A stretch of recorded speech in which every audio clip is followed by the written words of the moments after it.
በአዲስ አበባ የአራዳው መናኸሪያ በታላቁ ንጉሥ ስም ተሰየመ።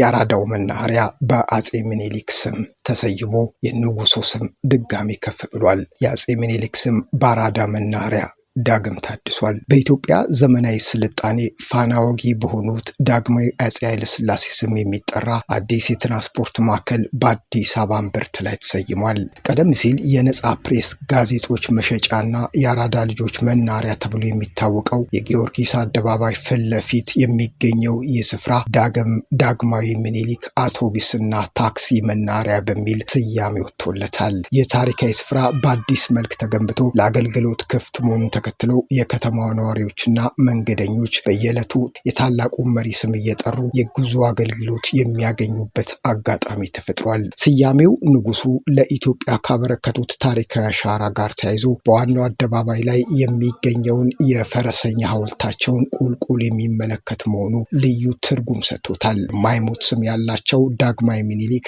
በዚህ መልክ ዳግም በከተማዋ የትራንስፖርት እንቅስቃሴ ውስጥ መጠቀሳቸው ለታሪክና ለቅርስ ክብር የሚሰጥ ተግባር መሆኑም ተገልጿል። የአዲስ አበባ ከተማ ነዋሪዎችም በጉዳዩ ላይ ሀሳብ እየሰጡ ነው። አስተያየታቸው የደስታ ይመስላል።